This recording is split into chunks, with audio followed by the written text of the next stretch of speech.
Okay, let's start.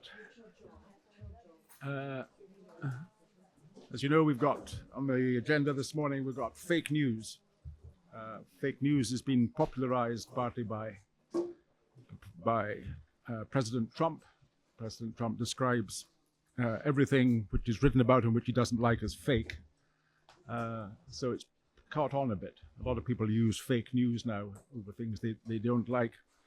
But it is a very large phenomenon. It's larger because of the internet and above all social media, where social media, where people who write things for social media put stuff on which is untrue or partly untrue, which they know, but they put it on in order to distort the news or to make themselves more prominent on the media, for a variety of reasons.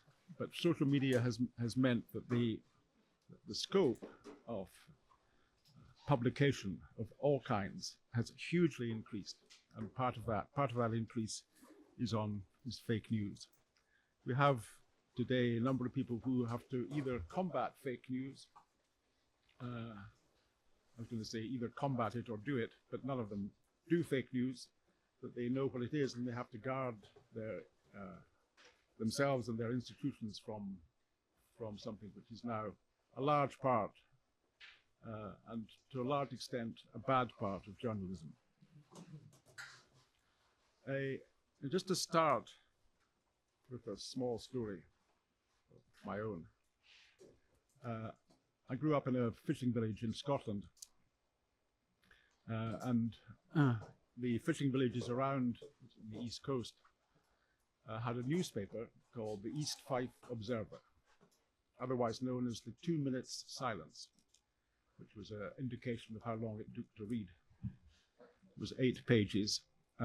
It was printed, edited, and written largely by one man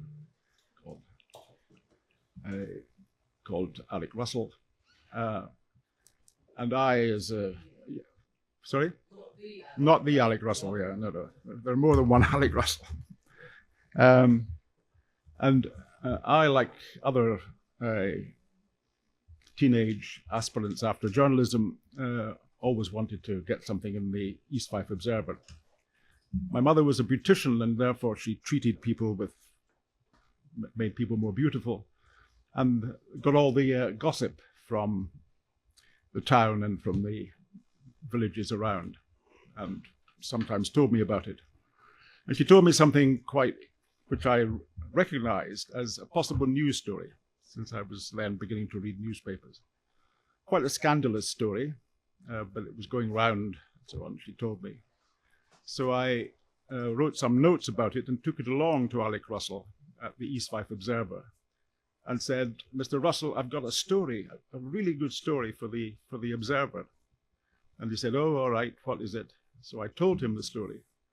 And he said, no, I couldn't print that. And I said, "But Mr. Russell, it's true." And he said, "Well, that's the problem." And what he meant by that was that the paper was there not to print stories, scandalous stories, whether real or fake, but as a kind of record of the important things that were happening. Above all, how much fish was caught, which boats were the most successful, building new boats. The whole area was about fishing. It was the economy, it was the society, it was the religion. And the paper, therefore, reflected the main issues, the main institutions of that area.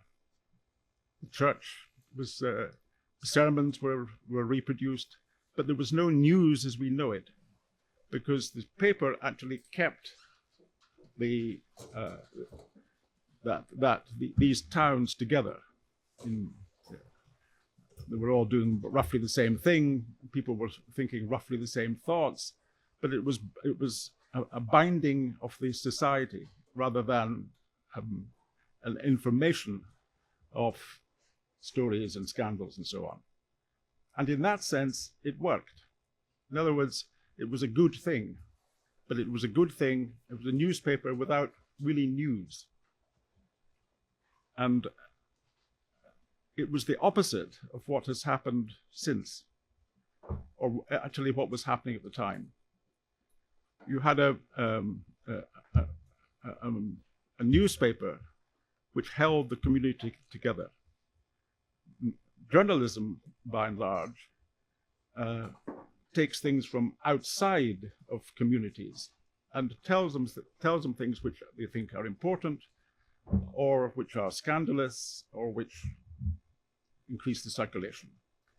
At the other end of the journalistic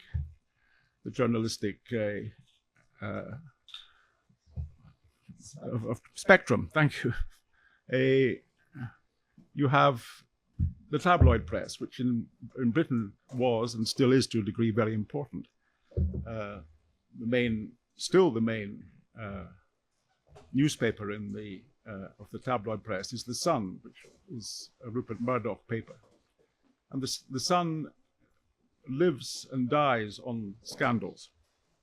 The most recent one was the actor Mickey Rourke being thrown out of a TV show because he'd been rude to others on the show.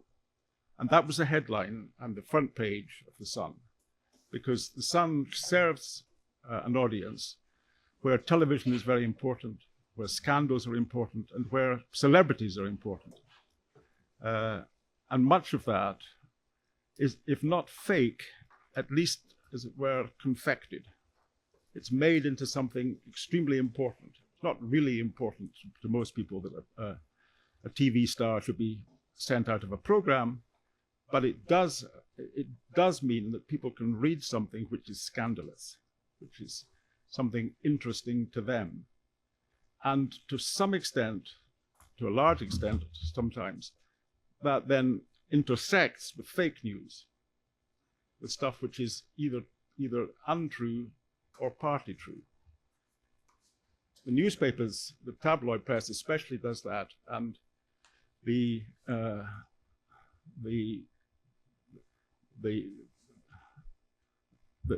ability to put on the net and on social media stories which are uncheckable, untrue, and so on, then, as it were, takes its impetus from the tabloid press and then increases it.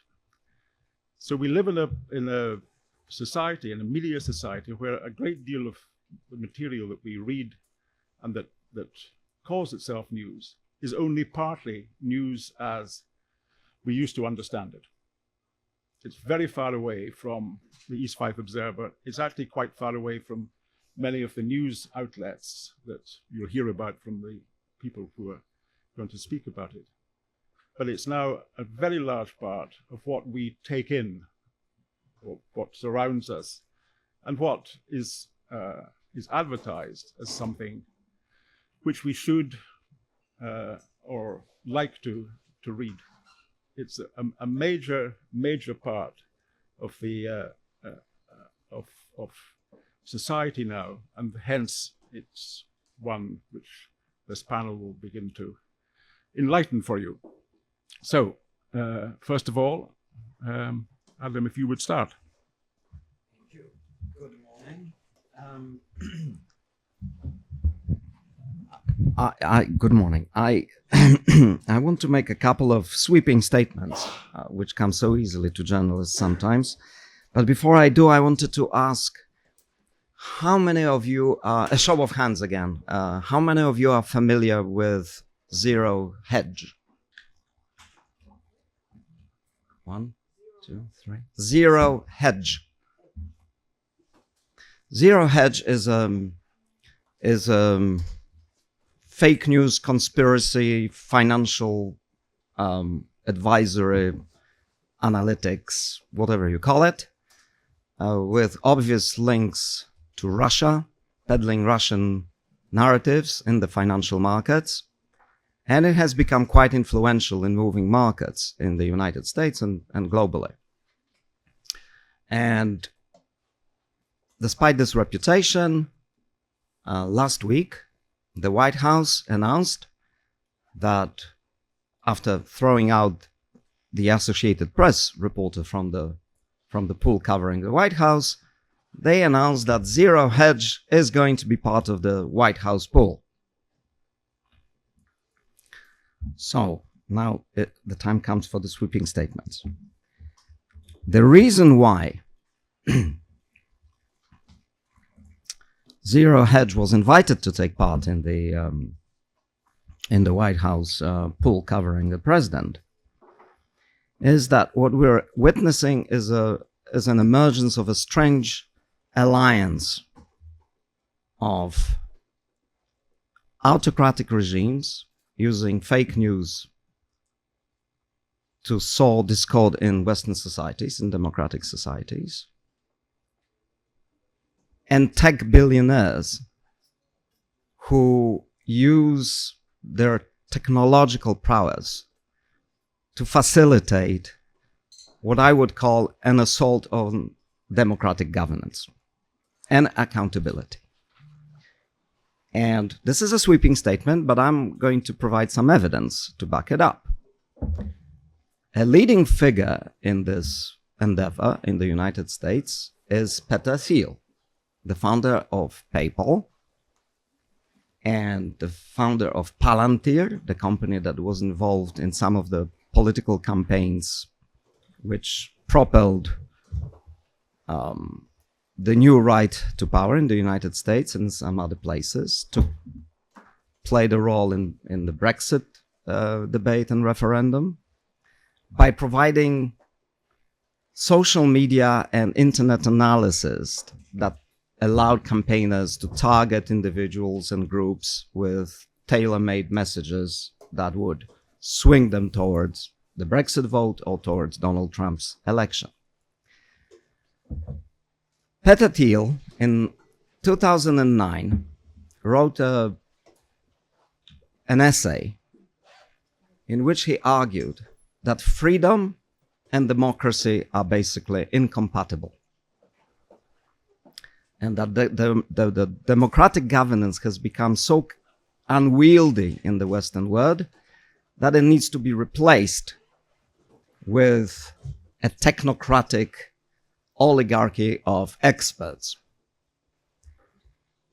So if you see this, and just to provide another piece of evidence, Peter Thiel is the financier who helped J.D. Vance become a senator and stood behind his successful bid to become the vice president as well.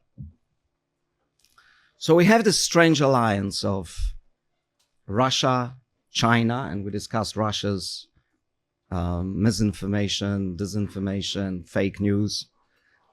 And we have the new class of politicians, and we have the tech billionaires and the tech giants working more or less hand in hand to turn this ecosystem of information upside down. And to me, this has profound implications, because it's one thing when politicians and leaders are economical with the truth. And we all know that politicians tend to be economical with the truth because they sometimes have agendas, sometimes they can't reveal everything. So yes, we're accustomed from times eternal that politicians lie. But up to this point in history, I think they lied up to a point. There was enough accountability mechanism in all of this that they had to be careful about how far they go with their lies.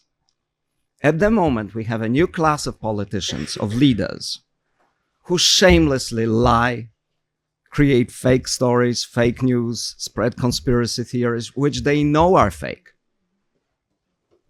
So they're taking part in this undermining of the ecosystem, information ecosystem, and it's extremely hard to resist that.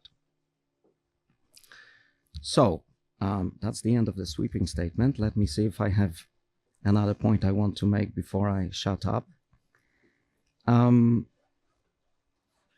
artificial intelligence plays a huge part in this. And the algorithm, if Elon Musk, who is a free speech absolutist, self-appointed, manages to manipulate the algorithm of Twitter, X, or whatever else you call it, so that fake news is promoted, conspiracy theories are promoted, and the counter narratives, which are present on X, are suppressed, then you end up with very one-sided information ecosystem again. And it's, in a sense, legitimizing all the fake news and conspiracy theories we get. And my final point about this is that this is music to Vladimir Putin's ears, because he's exactly after the same thing. He wants to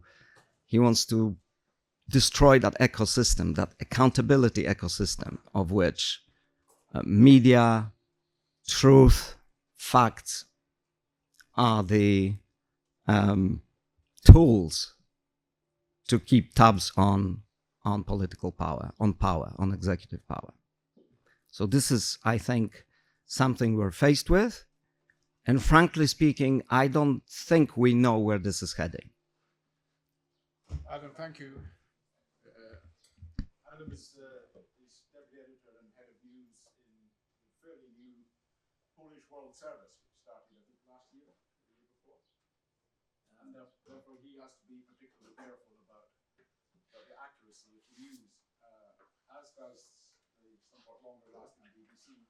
Nick, can I bring you in on that? And perhaps you might express how important it is for the BBC to spot fakes, and how does it protect itself against them? Thank you. Thank you. Is this working? Yeah. Is it working? It's working. Yeah. I won't initially answer that question, John. I have to say I'm something of a dissident on the issue of disinformation and fake news and misinformation. I'm increasingly concerned as a reporter that the idea of fake news and disinformation is being used to prevent a debate and undermine the idea of debate. It's very easy for us to label views that we don't like as fake news, whether it's Trump on the one hand or others of us on the more liberal side on the other. So I'll give you an example from the COVID pandemic. Virologist at the University of Oxford, Sunepta Gupta, signed a document called the Great Barrington Declaration, which, if you look it up now on Wikipedia, is seen as fake news, effectively.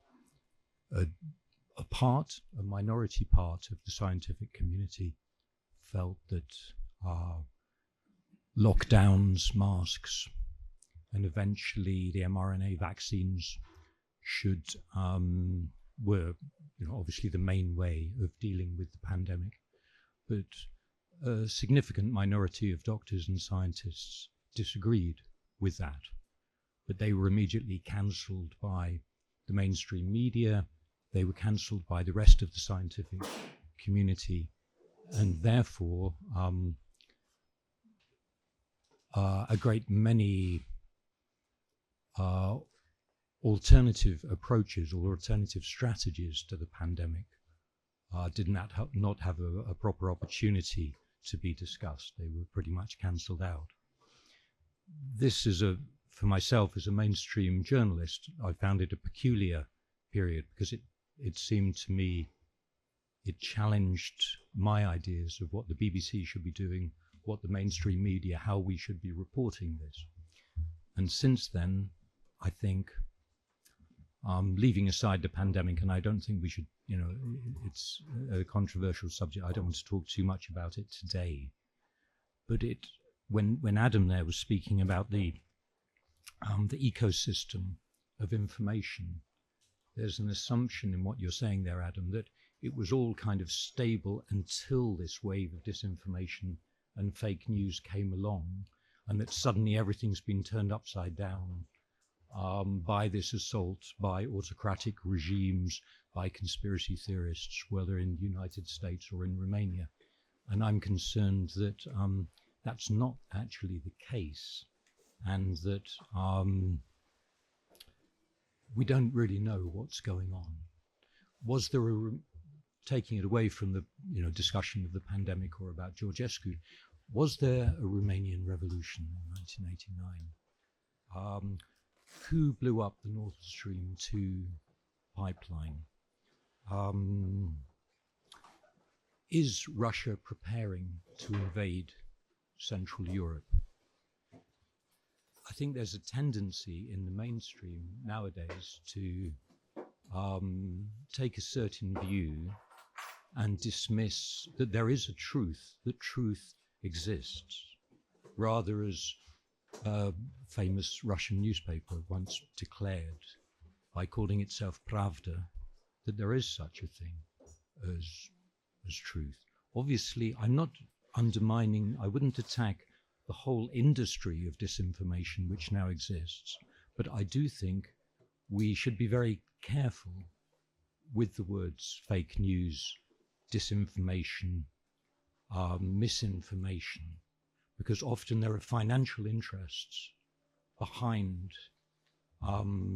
those using those words. So I think they are useful words, but I think we should question ourselves when we use those words. And I think often in the way that information has been weaponized now, so has disinformation been weaponized. And there are all kinds of other issues.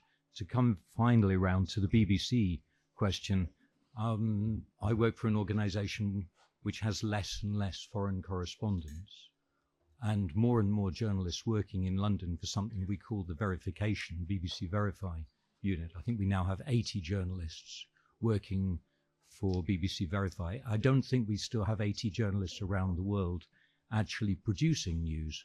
What we do now, like many big newsrooms, is to hoover up information from the 1,000,001 sites on the internet which are now providing information, and we run it through either AI software or through this network of journalists in London at BBC Verify to find out if it's true or not. But you can only find, in my experience, after painstaking research on a story in a foreign capital or at a foreign village, whether it's true or not. So I just wanted to introduce at the beginning of this discussion a kind of dissident view of the phenomenon of disinformation, and to, maybe that's enough at the beginning. Thanks. Thanks, Nick. I hope your dissidence doesn't get back to the BBC, but you never know. Alison Butler has been part of the Vatu masterclasses since its very beginning and has helped build it up.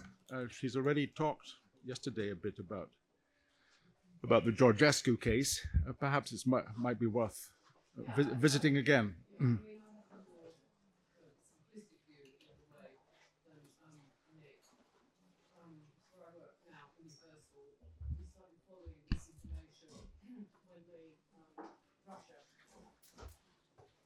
When Russia invaded Ukraine in 2022, and we noticed all these narratives coming out on social media, on WhatsApp, etc., etc., and they were obviously wrong. And the desire obviously was to get people to think that Russia wasn't too bad after all, and Ukraine was to blame, and the Romanian minority was mistreated, etc., etc. So I see disinformation as a weapon of war, and I think the Russians particularly are very effective at it. Sometimes it's hard to detect because it's not obvious. It's not selling the virtues of Moscow and the Kremlin and Vladimir Putin, but it aims to create, my voice, it aims to create divisions and exploit grievances that that Romanians are mistreated by NATO, by the EU, that NATO won't defend Romania were it invaded, that the EU is arrogant, that Ukrainian refugees, if they come to Romania, they get better treatment, better financial help, and that Orthodox Christians, because Romanians are Orthodox as are Russians, as are Ukrainians actually, should unite against decadent Western values. So in Romania, you can't really, it would be quite risky to be directly pro-Russian because of its history. So it exploits themes that make Romania think, well, maybe it isn't such a good idea to be in NATO. Maybe it's not such a good idea to be in the EU. We are, yes, we're being mistreated by these people. I mean, there was something this morning. There's a news came out, a news item, which 3 years ago wouldn't have even made even the local papers, that a plaque of Eminescu, that's Romania's national poet, had been removed in Cernăuți. Cernăuți is where Romania's, the Romanian minority in Ukraine lives. It's just north of the Romanian border. So a plaque was taken down of Eminescu. As you can imagine, maybe that would have made the Cernăuți Times or something, but beyond that, probably not, maybe a cultural magazine.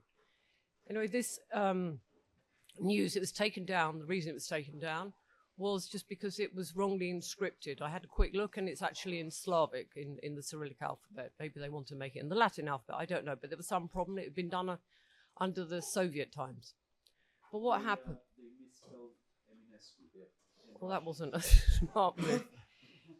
Anyway, I don't know the figures, but of course, this rather boring news has been taken over by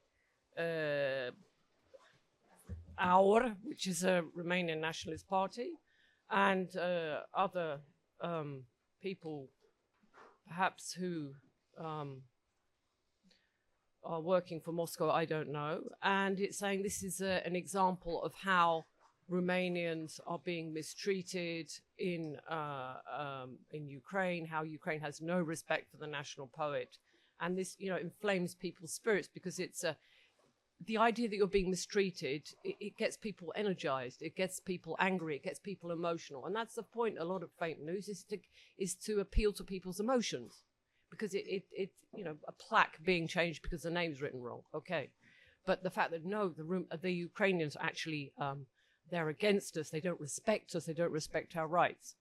So, and now the news in Romania is how this rather standard, boring piece of news has been taken to something to again create more divisions in society in Romania, and because we're having elections here, obviously, to get support for certain nationalist candidates.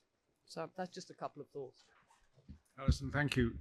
Actually, bringing up Russia there is a good point, because, and you kind of alluded to it a bit, there's a debate, quite a strong debate, about whether or not Russia was right, not exactly to invade Ukraine, but was right to be fearful of the advance of NATO. NATO advancing right up to the former Soviet borders, and a number of leaders, Russian leaders, had warned against that happening. And there's quite an influential group, mainly in the United States, led by people like a man called Jeff Sachs, who's an economist, Professor Mearsheimer, who's an academic, who argue that although they're not excusing the invasion of Ukraine, they are understanding it because Russia felt, as it were, besieged by NATO's advance and wished to make clear it stopped. So they're, in a way, understanding, if not supporting, Russia. On the other side of the debate, there is those who believe that, certainly since Vladimir Putin became president of Russia, that he and the group around him were determined to, as far as possible, restore Russia to its imperial, to be an empire once again, rather than a group of 15 former Soviet states. And that was their intention from the beginning. They disguised it, but now it's quite clear. These two ideas, these two narratives about what's happened in Russia clash against each other. Is one of them fake and the other one true? I would imagine that I would say that both of them take from each other. There are elements in each other in which they would agree. But to have a debate about this and many other things is not fake news, it's a debate. And one must be careful, I think, and perhaps Maciej Toma will come to this when he speaks, for the regulators. It's important, I think, to preserve free speech in order not to say one part of the debate is illegitimate and the other one is legitimate. One is fake and one is not fake. We have to be careful how we define fake news. If we don't want to see one part of the debate as being biased and illegitimate, and the other one as being correct. Perhaps Victor, who you've done a fair amount of work on fake news, perhaps you'd come in on it now. Hey, first of all, sorry for my voice. So Alison, your voice was really nice. Just had some too much gelato the last days. Gelato. Yes. And It's very strong. Fake news. but for Strong, the sake of strong accuracy, stuff, this gelato. but for the sake of accuracy, I've been actually reporting on more on a misinformation operation. Over the last 2 years, I've been researching a native advertising company called AdNow. That was for the very first time popular back in 2021 when BBC, a now died, but with a very nice name, publisher, Fact and Furious, reported on it. They've been caught during the pandemic bribing influencers in Germany and France, for instance, in order to trash the national vaccination campaigns. And yeah, they just came out and explained they've been honeypotted with insane amounts of money to just trash Pfizer, AstraZeneca. They've been instructed by a dude called Anton to act like it's real. They've been provided almost original documents from the European Medicine Agency. And it was a huge campaign back then. Probably you remember pretty well the good old days of the pandemic. I got really triggered about this company, and I managed to obtain all of their fiscal records. So I've seen 2 million euros coming from this British company in Romania between 2016 and 2019, and all of this money went to just far-right publishers, conspiracy theory, super spreaders, social media managers that are nowadays pushing ads for Călin Georgescu, for instance. What was really interesting is that for years they've just invested money in a bubble that we don't usually see, like in content regarding astrology, for instance. I don't know if you are into if you are Pisces or I don't know, any other. Anyway, they've invested a lot of money into these publishers. So at some point, they become relevant in a key divisive moment, like an electoral campaign is. Checking all of their transactions, I've been able to see the biggest spikes in payments happened during the electoral campaigns back in 2000.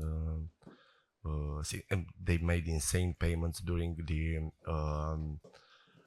pro-family values referendum, if you remember that one, when these far-right publishers that are endorsing nowadays Călin Georgescu, they used to tell us that the gay couples will steal the kids of the straight ones. We kind of ignored them over the years, more or less laughing, thinking they're ridiculous. Till really hurts, right? Because it really hurt us what happened last November and December. So yeah, this is more or less my story, and it's pretty huge. It's a 3 long read series, a 4th one to come. I think it's relevant because this is somehow the disinformation of the future. They are just embedding ads on each website. You just can't even defend your website. Actually, if you are a business oriented publisher, then you can be targeted. In the 3rd piece, when we prove on their connections to the Ministry of Defense of Russia, their connections with the Ministry of Foreign Affairs, we've also published some sort of intelligence note about something called Project Kilo. That is a new strategy of the Russian intelligence services to combat facts, because this is what they are doing. This is what they've done with the Pravda plethora of companies, websites. This is what they are doing with that now as well. Yeah, if you have any questions, it's very complicated. I'm trying my best to summarize.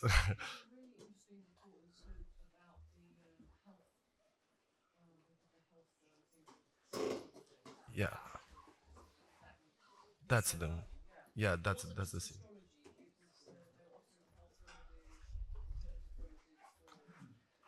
Um, um, we've been able to approach an employee of AdNow who offered us some very insightful documents in order to see the ads published on certain websites were selling products that are not really on the market. They do not literally exist. If you are just going on Google Ads flash ad and you click it, then you can buy something from Mega Image. I don't know, it's something sold by Procter & Gamble or Renault, but they were selling stuff that's unavailable on free markets. So this is why we assumed that flooding the publishers with such ads only supposed to finance these dodgy influencers that became eventually relevant. Yeah. And yeah, they're collecting insane data on people with this, more than an average publisher or commercial oriented campaign would do with a random pixel embedded on an iframe. Extra there, Victor. Were you saying that in the past, in the recent past, people who put out fake news and so on were regarded as just being a bit of even comic? You didn't have to bother with them; they're eccentrics. But that now they, in various forms, including forms like Project Kilo in Russia and elsewhere, are now so important that they actually command much of the internet, much of the news and that we now consume. While we used to laugh about these dodgy people out there in the darkest corners of the internet where my mom lives, basically they used to get a lot of money. I've just proven 2 million euros, but most of the money used to transit not bank. They used to make their payments through fintech apps that are basically untraceable for the proper state, like PayPal is. But a funny fact, they used to transfer the money with Wirecard, which, if you are familiar, I don't know if you are familiar with this company. This was owned by a dude called Jan Marsalek. That was, in the meantime, he's right now a fugitive. He's living a wealthy life in Moscow. Yes, he escaped prosecution by running with a fake passports produced by GRU.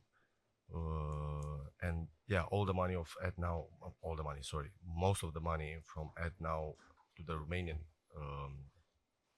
publishers used Wirecard as a payment method, for example. And yeah, and they are really well connected to the Russian state. For instance, the head of the Moscow. Wow, it's my voice. Yeah, it was some gelato out there. Yeah, the head of the Moscow headquarter was a lady called Yulia Serebryanskaya, was the head of the PR department of the United Russia political party. Their director in London is the son of a very respectable historian in the Ministry of Defense in Russia. His wife was born in Dresden, while her father used to work with Putin there before '89. Their play dates in Budapest, where they live, because yeah, ironically there is always Budapest. They used to hang out with the Russian diplomats there. There are basically Russians everywhere, but it's pretty hard to just spot a proper handler like in the good novels or of John le Carré, because they are just using proxies nowadays. No one will catch a proper diplomat very easy. Yeah. Again, we'll come back to you. A lot of this stuff will land up with you, Mircea, at the National Audiovisual Centre. As a regulator, you have to concern yourself with this.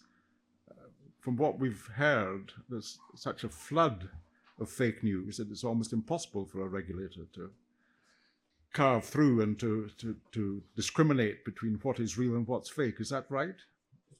Yeah. You're the only one left. Does everybody here believe that I'm the real Mircea Toma? I don't know. You should ask. You see?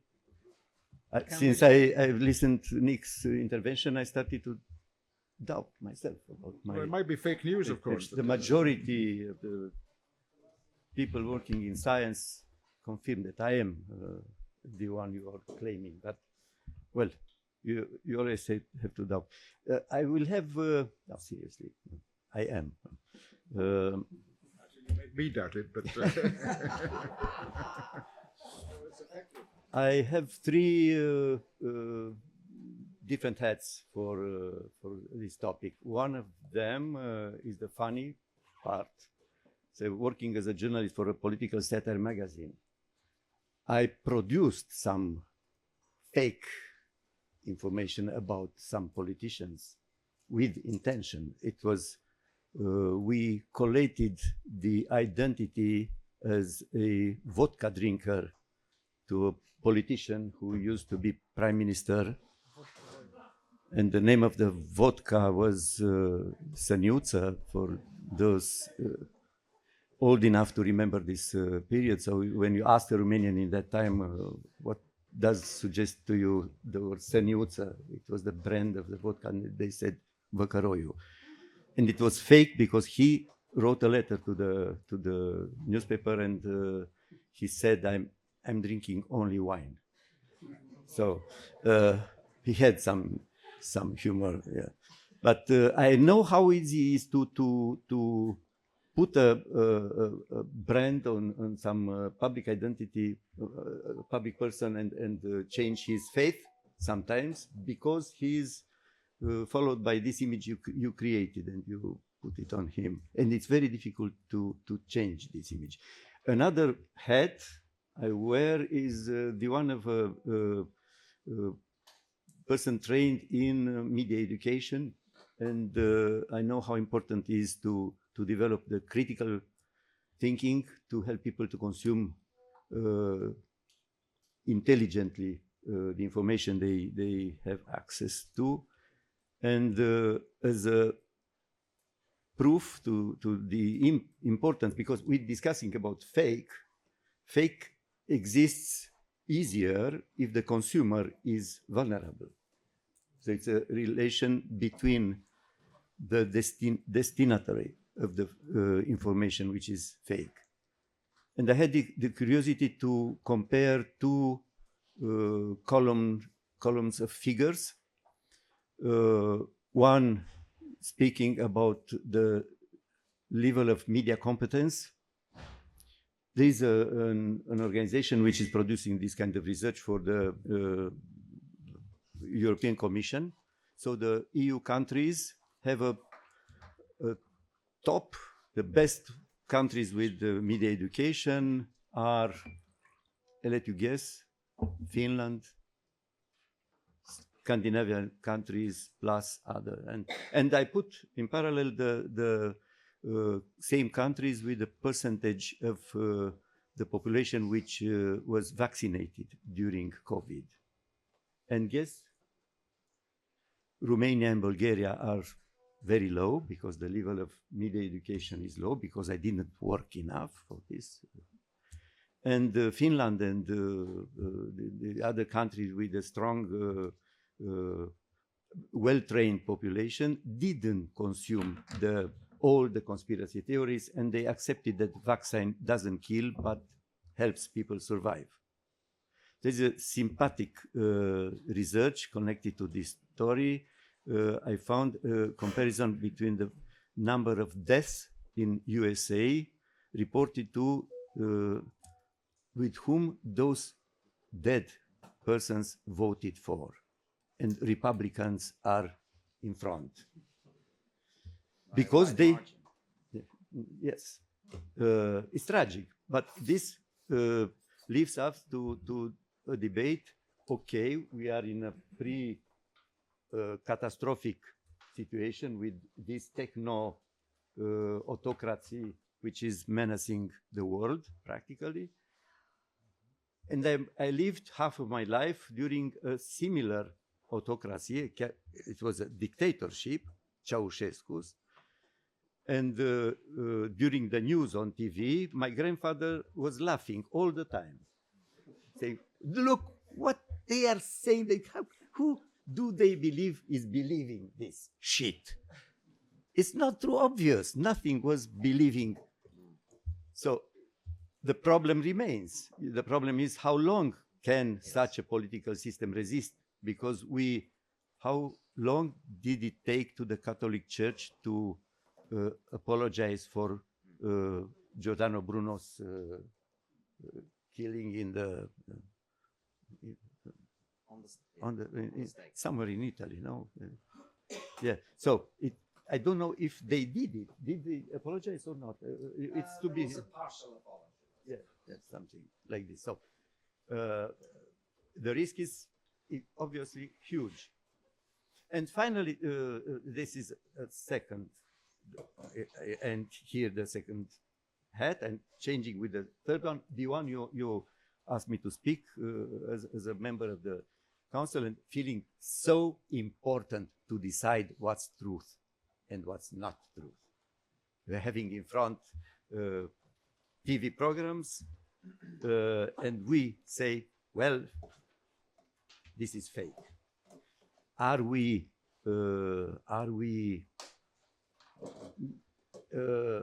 do we have a real authority to decide what is truth and what is not? Who should do this? Because we have in our law articles which oblige the radio and the televisions to consider that they have to distribute real information, verified, checked information. And I'm there to evaluate. How can I evaluate this? And we are doing this in a way or another. We sometimes consider what Nick mentioned critically, the majority, the mainstream science. Well, mainstream science for me means that scientists fight to discover new things, and some things are already confirmed. They gain territory. So there is some territory already stable, not to be contested. We reach the limit of this theory with the flat earthers. Yes. Are you in a real position to confirm that the earth is round? It's spherical. Well, let's discuss it. You see, we have this kind of discussions in the National Audiovisual Council with some people saying, well, if we listen to these guys pretending that vaccines are protecting people, let's listen to the other opinion that it's not true. That truth does not have alternative. It's not about opinion. It's truth, valid truth, confirmed by researches, and you have mainstream researches. For me means to have, there is a meta-research about how many researches were made for confirm the quality of the vaccines. And you have a number, I quote from approximately memory, 3,000 plus hundreds of thousands of researches confirming, a few hundreds, these marginal doctors, that they discover something and they confirm. But doctors check between themselves. They have this system. So you have to trust this research because it's the maximum as you can consider that it's true. They make inter-peer checking. So I do not accept this kind of alternative. And when it's about science, science has to be believed because it's truth. If you are going to go for marginal arguments, then you will discover a German guy who went to the doctor saying that he can't make sex anymore because he believes that a €10 bill is producing this problem to him. So he doesn't have an erection because he's paying with €10. It's clear that it's painful to pay with €10 bills, something. It's painful. So this pain produces stress, but he claimed that there is a substance going through his veins and it's reducing his virile potential, his libido. And this information appeared in one of the Murdoch's papers in EU, in UK, and this is one of the 4,000, I do not know how many articles published about how bad is it to exist in EU, because EU can produce, look, impotence. And it worked. I think there's something in that. Exactly.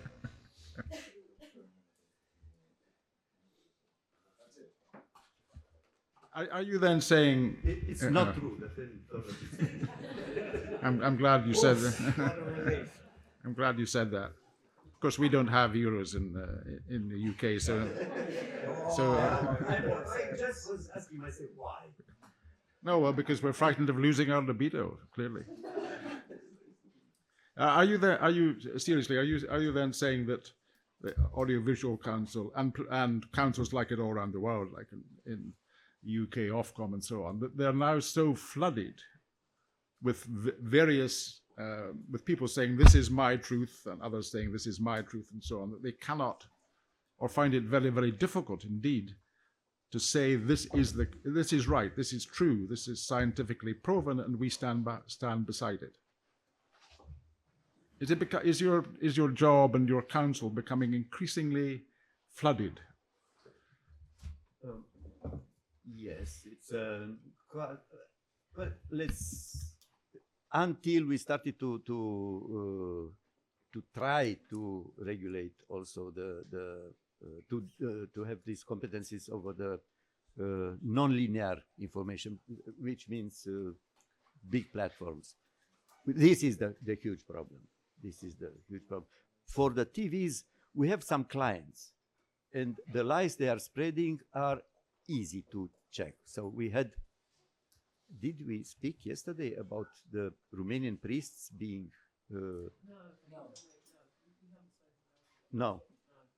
This is one of the topics used by the Russian campaign promoted in Romania to reduce the support, the motivational support for Ukraine, and they find all kinds of reasons, like the one you mentioned with the Eminescu's plate, but there is one which sounds very serious, that Romanian priests in the Romanian speaking population in Ukraine are beaten.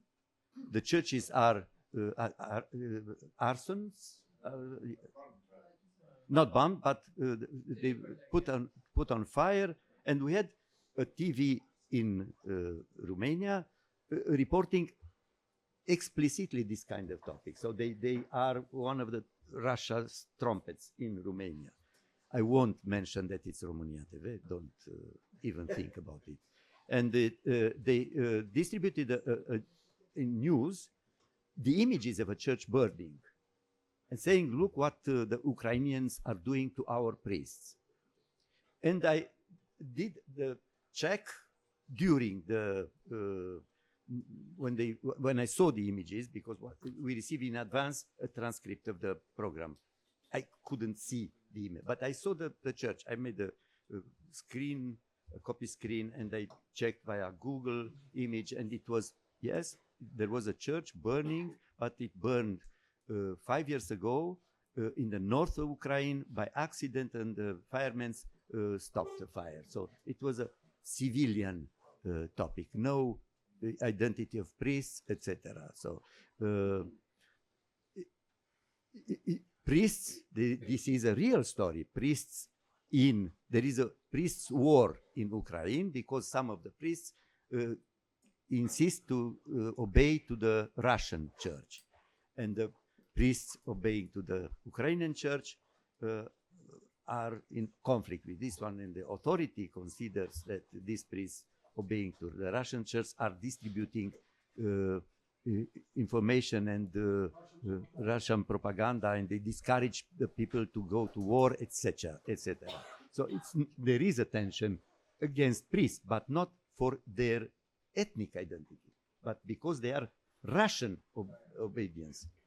So this is a kind of fact-checking we are doing. It's very difficult to fact-check, and I consider that Nick made an interesting remark. The huge number of journalists needed to debunk an information. There is a training program to train the students to see what does it mean to fight the fake news, and they receive some topic. They have to create lies to produce fake information. They produce it in a software similar to Facebook, that it imitates Facebook, and then it's 3 groups, and they rotate the topic. So the lie you created comes to me, and I have with my team to debunk it, to bring argument. It takes 3 times more, it's a triple amount of time to debunk. It's much more difficult. I can lie very easily. You should ask the real Mircea Toma. He will confirm this. You want to come back on that, because it's an interesting point that you and he make.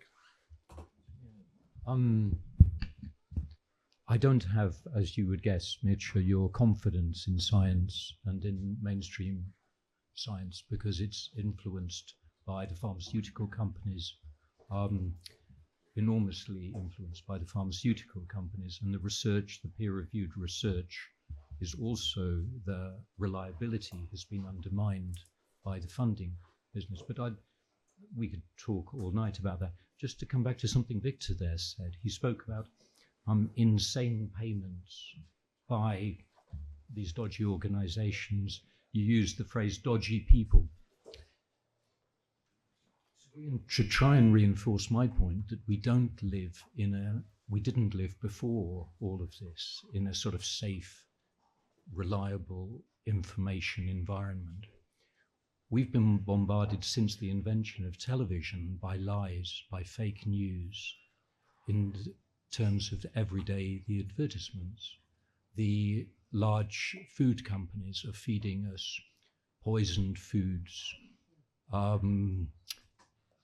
foods with too much salt in, with too many chemicals in, which we don't know the results of those.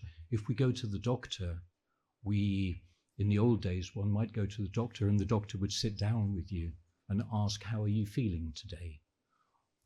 What have been, why does your leg hurt? Why does your digestion system hurt? What's the matter with you? If you're lucky nowadays, if you go to the doctor and the doctor even looks at you, they will look at the analysis of your blood or your urine or whatever, and they will prescribe to you the drugs that they've been paid by pharmaceutical companies to administer to you. Pharmaceutical companies that are making vast profits. Pfizer has been transformed by this pandemic into sort of national heroes. Very few people know that in 2009, they were fined $2.9 billion for deliberately misleading doctors about the effects of one of the drugs which they administered. There's a drug called Lyrica, originally made by the Pfizer company, which was mislabeled long ago as a treatment. It's actually an epileptic drug, but which was then mislabeled by Pfizer deliberately in order to maximize its profits, and is now used, for example, by some of the million asylum seekers and refugees in Germany. So, there is no objective truth, I would argue, and that the large pharmaceutical companies and the large food companies have created already for a long time, for decades already, a false news environment. So I don't have that reason. You're fake. I think there's a lot of dodgy people who are very accepted in this environment. There are insane payments being made by big industries which get away with it because we're not using phrases like insane payments and dodgy people. First of all, I think debating vaccines, there's no such thing as 100% safe vaccine. I mean, that's a reality. The idea of a vaccine is to lessen the effects if you do get an illness or stop you getting an illness. I mean, children get measles, vaccines everywhere. And I think that while, the vaccine, obviously there are risks associated with any vaccine, and it was a mass vaccination, millions and millions of people did get vaccinated. In Romania, there wasn't a scientific campaign. It was an idea that you would get chipped, that there were all kinds of stories that if you took the vaccine, you would, that things would happen to you. It wasn't based on science, the arguments against the vaccine. It was designed to create mistrust in the European Union, which was obviously, responsible for this distribution of vaccines. And mistrust with the authorities. That was the point. It had a political point. Romania, which people are quite susceptible to conspiracy theories, and Bulgaria as well, they had incredibly high death tolls from the vaccine. There was one month, I think it was November 2021, if I'm not mistaken, and the number of people that died in that month, the only times there had been a death toll higher for that month were during the First and Second World Wars. and a lot of the deaths were because of people dying from COVID, and people weren't not taking the vaccine based on perhaps some doubts about Pfizer. A lot of it was from disinformation campaigns, and those disinformation campaigns were political. They weren't based on health, for the most part, health concerns.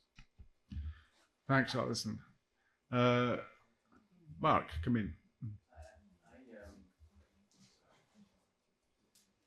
I would just say I think it's really important to not bamboozle ourselves. That if we think back to before we became extremely worried about fake news, which I think we are justifiably so in this period, we would talk about, some people would say, you're a journalist, but there's no objective truth, is there? And the answer to that always remains, always will be, there is always objective truth. The question is finding it. And you, of course, as a human being, you're not, you're made up of biases and so on. But the purpose of being a journalist, properly understood, is to do your very best to put those biases aside and to do your very best to find that objective truth.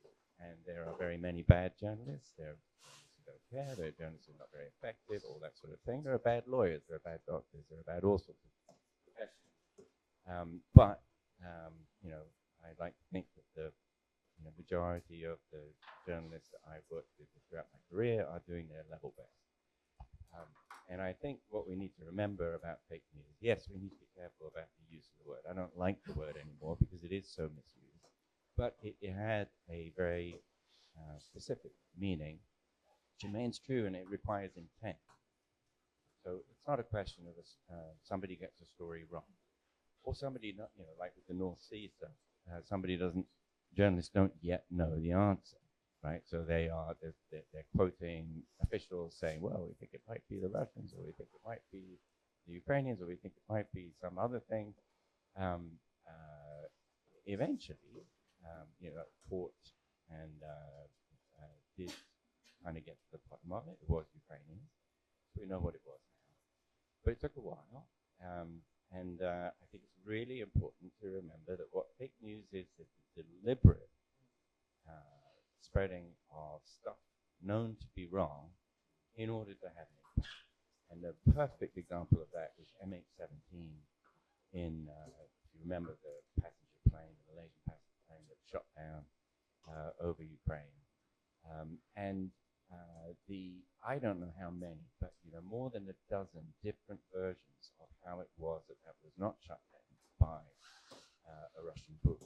It was put out by the Kremlin, and each one was then debunked because the image of a plane that they put was then geolocated to a different place on a different day, and they came up with one after the other reason. And the purpose of that fake news in each case was not to make people believe that a particular version was true. The purpose was to make people so bamboozled that when the Dutch aviation authority did all the forensic research on the pieces of the plane and figured it all out and said, it was a boot that fired this missile in this place, at this plane, at this moment, then people to this day will say, yeah, but we don't really know what happened, because they still remember the 15 different versions that were thrown out there. And the Dutch one is just one version. But there really is only one true version, and that is the Dutch one, because they really did go through all the evidence and did their level best to figure it out. It's a good point, because if I may add something, sorry. Hang on just 1 second. Yeah.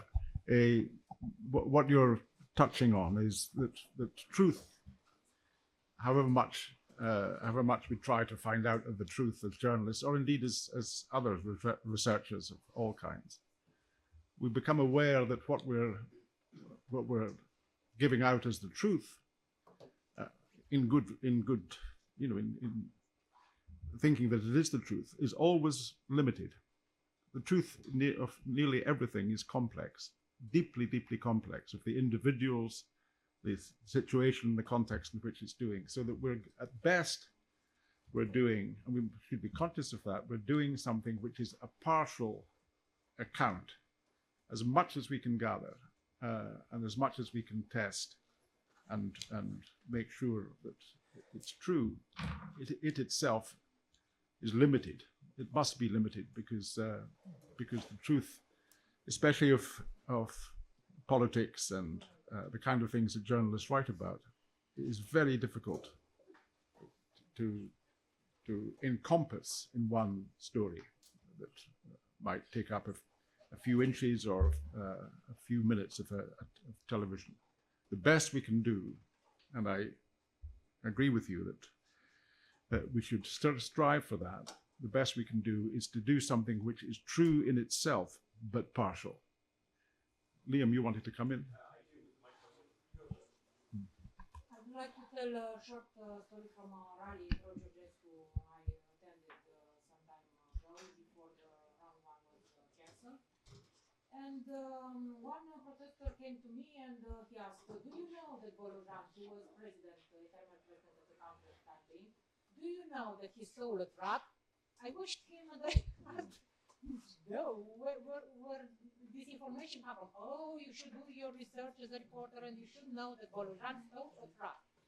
Of course, it's a fake news, an ordinary fake news. Afterwards, I heard it spread between among many people. And when we are speaking in Romania about fake news and disinformation, we should not forget about the Russian active measures, because a lot of the things we are hearing is part of the hybrid work. What do you do as a journalist? How do you convince somebody that Bolojan didn't steal a truck? You can't do it. You can't. Of course, you can say there are no records. If he would have still stole a truck, there would have been a file. But people do no longer trust the state, no longer trust the mass media, and so on. Why do I think it is about Russian active measures? It's a big guess, of course. I have no proofs. Kremlin is not hiding fake news. Because Russians are trying really hard to destroy people's confidence in state, in mass media, in politicians. Polojan was new, had a good reputation, so why not thrashing but not destroying one of the very few credible political figures on the scene? What can be done? Mircea Thomas said, if I got correctly, how long people will believe something fake. You're talking about the news on Ceausescu's time.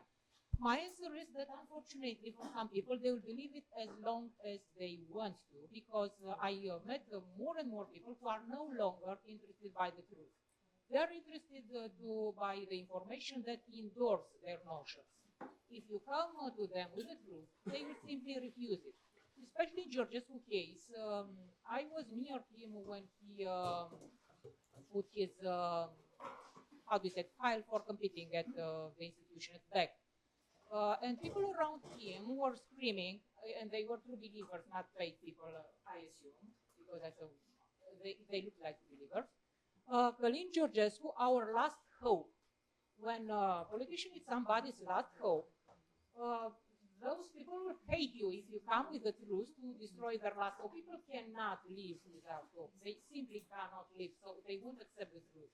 So what can be done, I guess, is to prevent such disinformation, such active measures. Lithuania, for example, in 2014, if I'm not mistaken, they created a special structure to fight against Russian propaganda and Russian active measures. There are people who analyze the psychology of the masses and the Russians, and they can anticipate what Russians will spread. Not entirely, of course, but they can anticipate some of the fake news Russians will spread. And they try to dismantle in advance. Sweden, for example, in 2021, they established an institution for the psychological defense of the population. I mean, I think because us as journalists, we debunk the fake news, but we're not. Romania has not enough journalists to do that, and we do not have enough time to dismantle all the lies that are spread. I'll have to stop you because a number of people want to come in. I think in answer to your question, I mean, Mark put it better than I have. We just have to work as journalists. We have to work as hard as we can to get what we can of the truth. There's nothing else to be done. Victor, you wanted to come in, I think.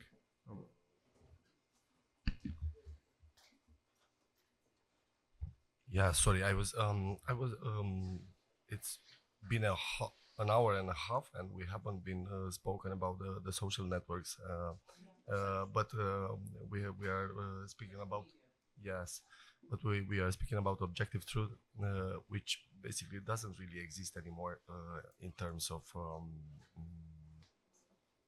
social networks accepting the truth, because we actually work with perceptions, and the perception is created by the quantitative stuff you are seeing, not in the same. The big pharma companies are just like flooded. For instance, Japan with advertise that says you can cure your sadness. It's a pretty cool stuff in Japan to be sad, and GlaxoSmithKline this time oversold some pills in the 90s about curing sadness, happiness pills, which are not ecstasy, but it was like properly approved drugs. And for instance, I have this story with my family. Unfortunately, I'm coming from a family of 5, and I have 2 sisters who both of them are pharmacists. I'm a journalist, and you would assume that during the pandemic, my parents should have been fine, right? Because they have like proper pharmacists in order to explain how the antibodies are working, and you have some sort of public communication dude that can explain how AdNow worked, for instance. But the problem in terms of quantity is that we usually spend less time with our parents compared to the time they spend with their phones. So we are losing the battle because of the quantity, not because of the quality of the fact-checking or the debunking, because it's not about objectivity and high quality journalism. It's about quantity. And AdNow, for instance, right before the elections, they've enlisted 500 million ads on science deniable medicines about how you can cure cancer with some very dodgy oils, because they just hit the basement of the science. This is how they use proxies, the Russians, I mean. I just wanted to add that you should turn off your social media accounts if you just don't need them as journalists, for instance. President Trump believed you could cure cancer with bleach. Yeah. COVID, yes. Sorry. I Adam first and then Mircea. Okay. I'll try to be brief. Are you in for a quiz?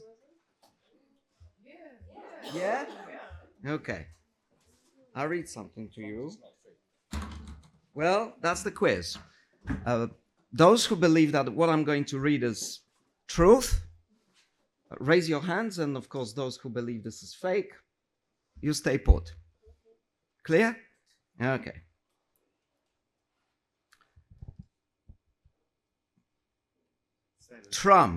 Donald Trump, in 1998, in an interview with People magazine said, "If I were to run for president, I'd run as a Republican. They're the dumbest group of voters in the country. They believe anything on Fox News. I could lie and they'd still eat it up. I bet my numbers would be terrific." Who believes this is true? Is someone counting? 98. Whatever. Has he ever said that? Ah. Well, he didn't. It's fake. It's been checked again and again. People went to People's Magazine, they went to their library, checked all the old prints. It did not happen. But it has the plausibility. And what I'm struck by in the entire discussion today, we talked about truth, but we didn't talk about facts. At the end of the day, there are facts which are not disputable, Nick. They are facts. So if someone kills somebody, it's a fact. We can discuss the motives, we can discuss the circumstances, we can have opinions about this. But at the end of the day, facts are facts. So going back to your thing about whether the debate about whether Putin was provoked by NATO's expansion or not, there are some facts, such as that Putin's stated goal in his own speech was that Ukraine is not a nation, that it should belong to Russia. These are facts. He said it. We have it, black on white. So yes, we can have an intellectual discussion, and I agree with you that debate should not be curtailed, but as long as we establish the basic facts, and then we can have a debate. There's no point having, a separate set of facts. And I want to go back to what I said at the beginning, that during the first Trump administration, his chief strategist, maybe not chief strategist, but chief spokeswoman, Conway, she said, we have alternative facts. There are no alternative facts. Facts are facts. So once we allow this possibility that there are alternative facts, we're doomed.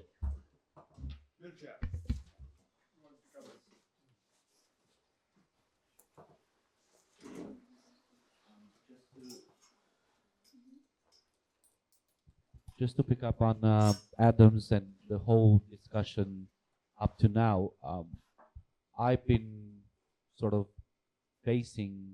confronting an issue as a journalist, but also as a media consumer, regarding truth.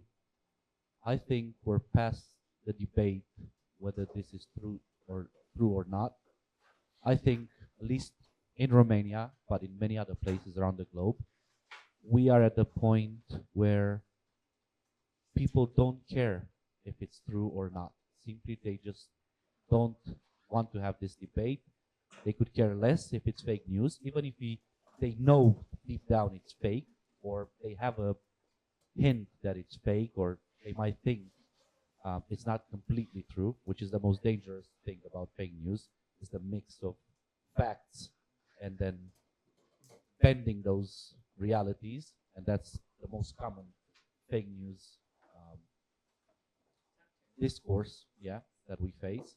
And I was curious what the members of the panel think, but also how they deal with this reality if they face it as journalists, that readers, people they meet, simply just don't care if it's true or not. Should answer that question. It's a good one. Also, it'd be good for others to come in on this, especially if you've got some experience with facts and so on. I'm sorry, I didn't realize you were coming in. I wanted to take umbrage with what Nick said, which is that, and illustrate this with two examples from the Austrian context. Now, since we're discussing the pandemic as this context for fake news, in November of 2021, Austria was the first country, I think, in the world to pass a vaccine mandate into law. And this then gave rise, or was a catalyst for a street-based protest movement to which the far right was central. Now, a vaccine mandate is, of course, a public health question, but it is also a political question and a kind of philosophical question. Like, does the state have the right to tell you to get a vaccine? Or even, is it actually practically enforceable? And then I think it is the role of newspapers, for example, to publish various opinions on this political topic. In that same year, however, as I alluded to yesterday, the head of the far-right Freedom Party was promoting ivermectin as an alternative treatment to the COVID-19 vaccines as a way of undermining public confidence in the vaccine. And in that situation, we know as a matter of fact that ivermectin is not an effective treatment for COVID-19. So if our role, as you sort of characterize it, is to sort of publish articles that say, well, the scientific medical consensus is this is not an effective treatment, but the head of the far-right Freedom Party says this, and our role is more or less, we report, you decide, to borrow the old Fox News slogan. At that point, what are we?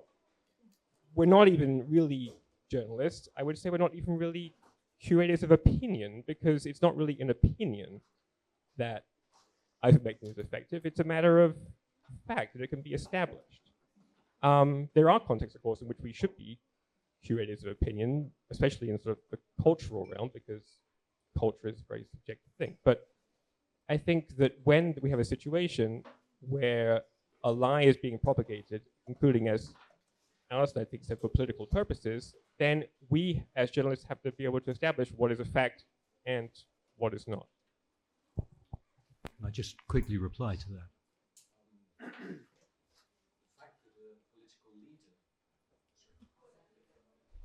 The fact that a political leader touts one particular medicine or another does not change the factual or non-factual basis.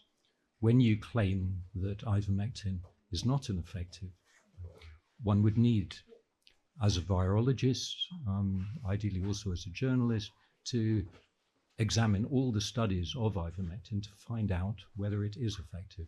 In Romania, there was a discussion about vitamin D. One of the doctors in Romania, a medical professional, was claiming that vitamin D helped to increase your immunity. I remember at the age of, I think, 6, being asked to get into the bath with my 8-year-old sister because she had chickenpox at the time. And the idea of my family and of the then medical orthodoxy in Britain was that if you caught a so-called childhood disease like chickenpox as a child rather than as an adult, you would then be protected by it. It's called immunology, and it's quite well known. With the COVID pandemic, that logic was turned on its head, and it was no longer accepted that catching an illness, a virus in this case, would increase your immunity and would be a better form of immunity than a vaccine. In fact, with the mRNA vaccines, they had to change the dictionary definition of what a vaccine is in order to start calling it a vaccine. So the jury is still out on the safety of the mRNA vaccine and on, I'm sorry, these, if you study, if you look at... I didn't realize we were going to have a panel on fake news that contains fake news. I have to just, please, let's have some boundaries in this conversation. No, I'm sorry. I think, this is why I declared myself as a dissident in the first place, because I would come back to what John said, that it's important that we have a debate, that there is a public debate.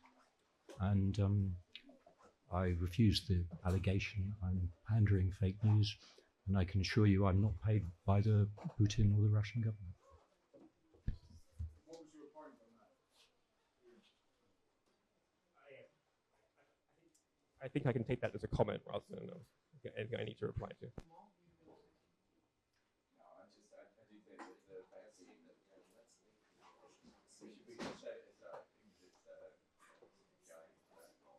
We're not a medical panel. The only thing I would say is, with regard to what you were saying about people don't want to hear, and to also. Not all the people, but many people. Yeah, no, I think it's entirely true, and it is the problem of our day. I also think if we think back, there have been moments in history when nonsense was propagated about about what it is to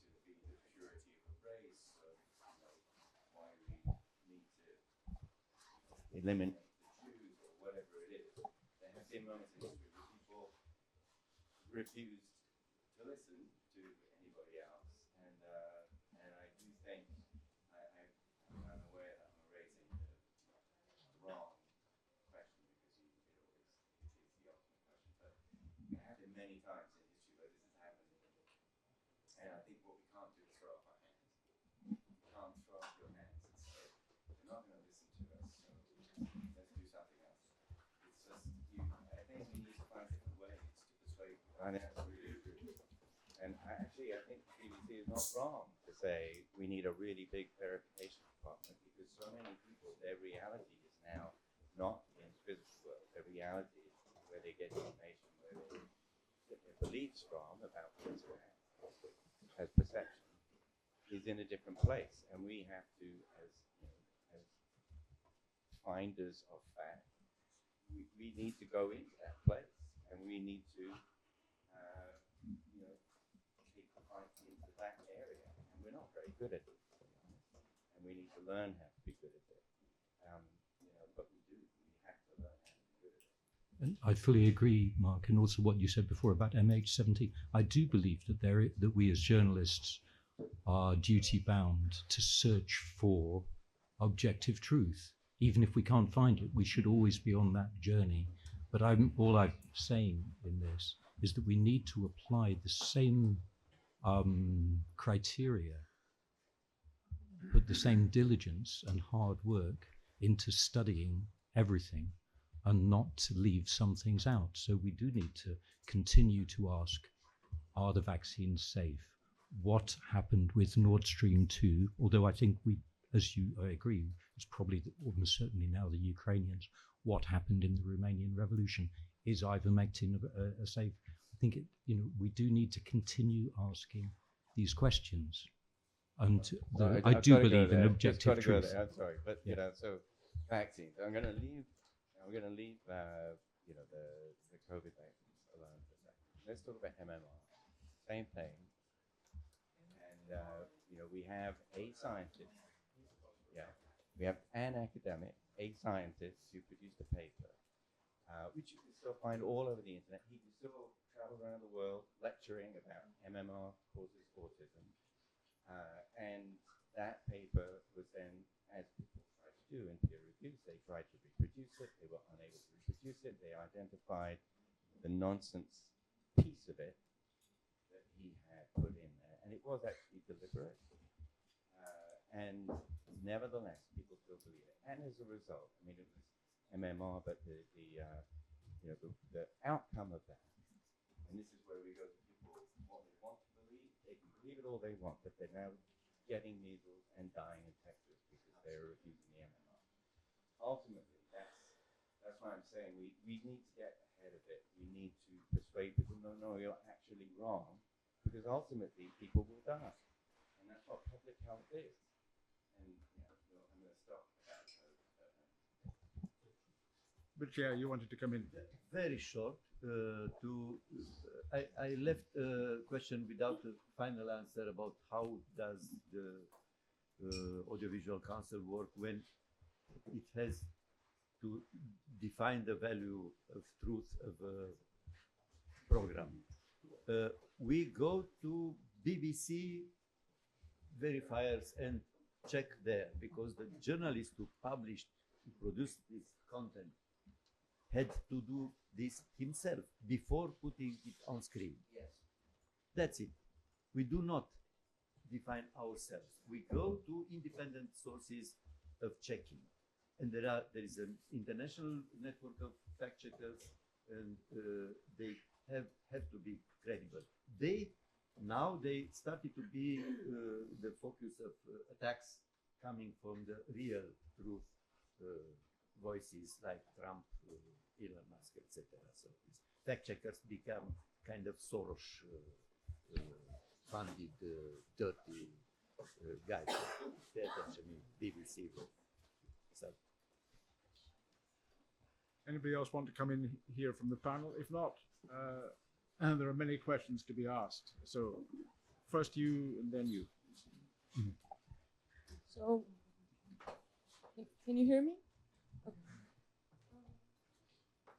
I think that works badly. Okay. No, it's all right. Just start speaking. Okay, so my question is, I feel like fact checking is really important, but maybe as because we're journalists, we don't really address the effectiveness of fact checking, because how much of that fact checked information actually gets to the people that believe those things. We don't address this issue enough, because we can fact check as much as we want, but if the Georgescu supporters will not get that information, or even if they get it, because of the decline in trust in democratic institutions, which is actually at the root of like the rise of radical right ideologies, but also the rise in mis and disinformation, then we're not treating the root cause of the problem, we're just treating the symptoms.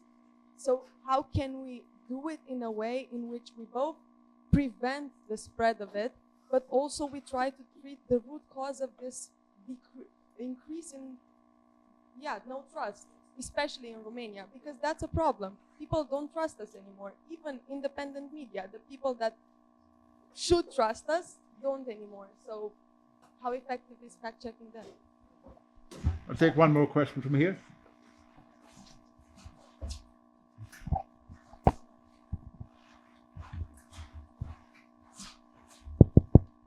Okay. Thank you. I guess you can hear me. In the beginning, I had a question about how fragile we are, but I'm assuming right now that the answer is yes.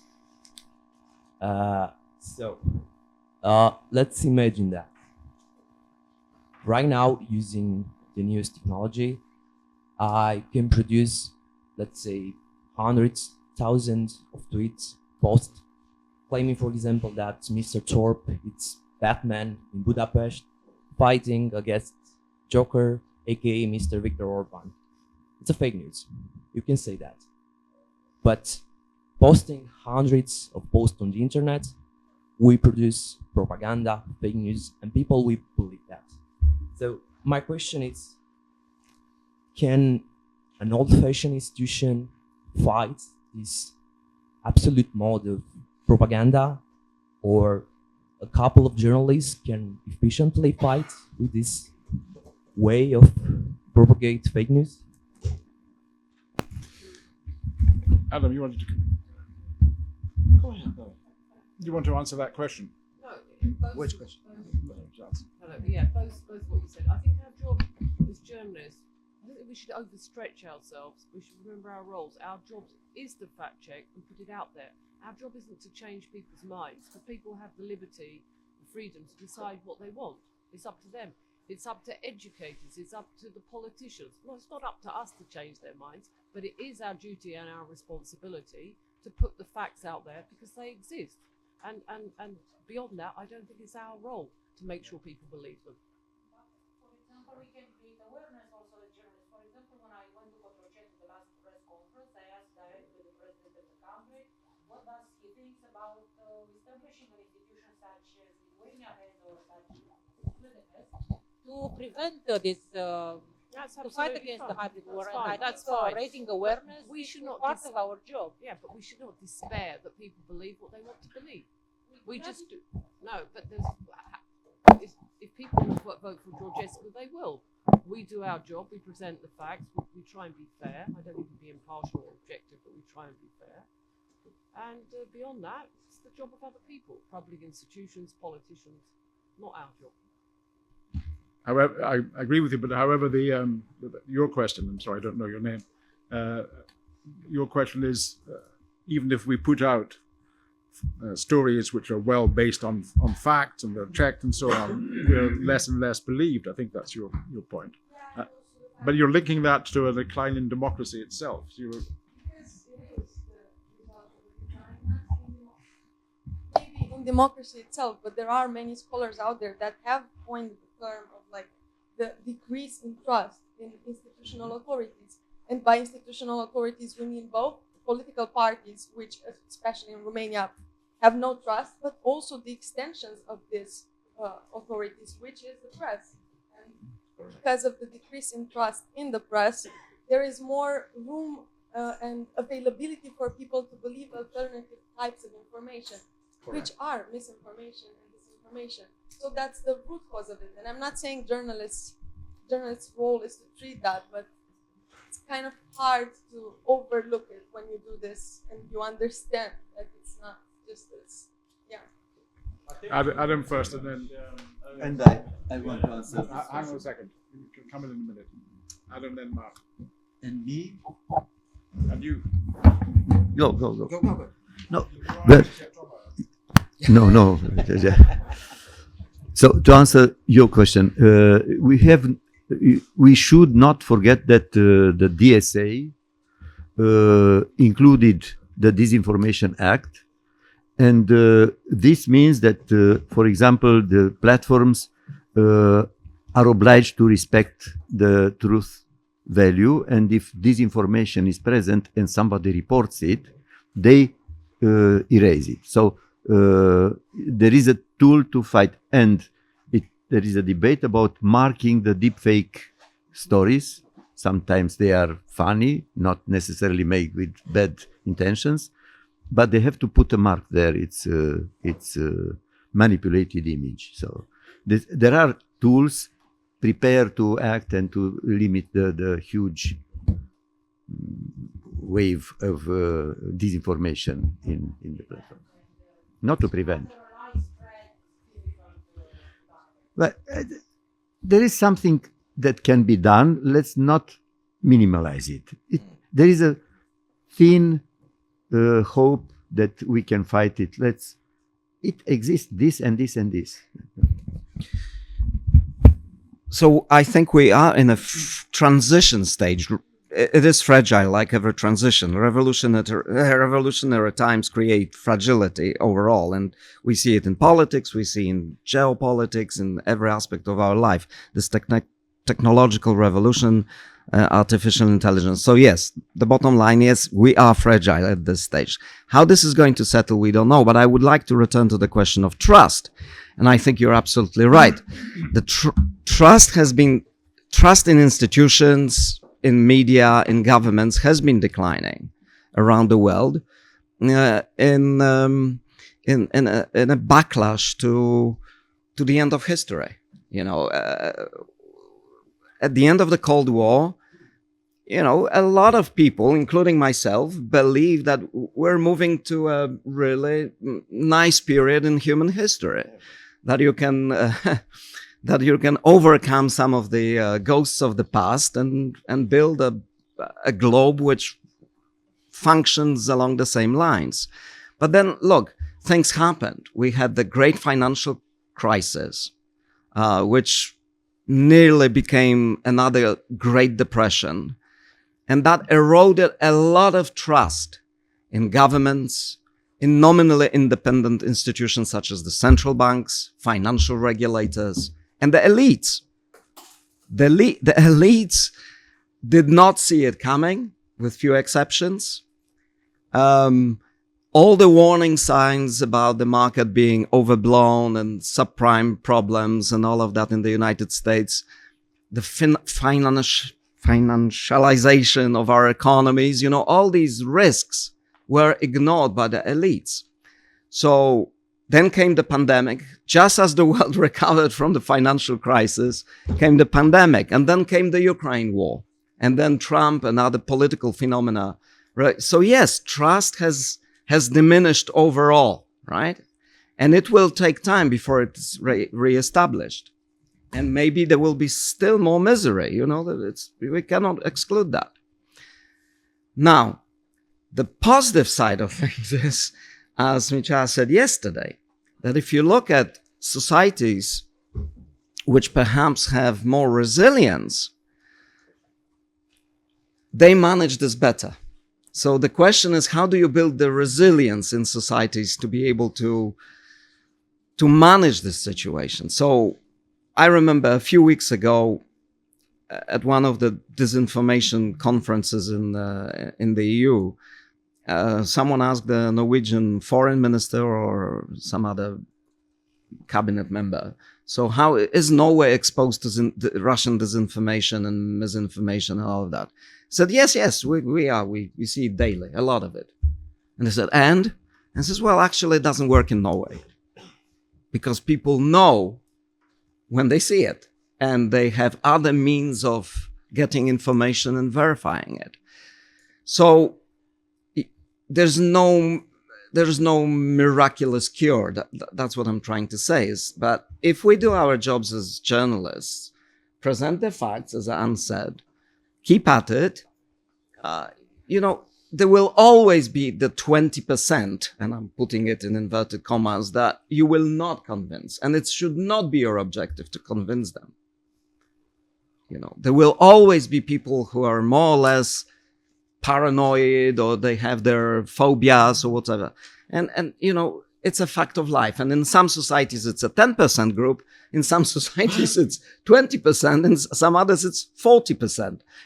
That's a fact of life. We just need to do our job. Report on the facts, connect the dots, and try to get traction. Yesterday, there was a very interesting discussion about someone in the back of the room asked, I spent so much time researching a story, and I got all the facts, and I wrote my article, and no traction. No traction. When I was at Reuters, we spent weeks training how to write a headline. Just how to write the headline so that people would read it. And you were a master of lead or not. Either you could write your lead sentence in a way that would contain the facts, why does it matter, and so on and so forth, and was attractive to read, or you didn't. And that made the difference. And I think that is still true. It's still true.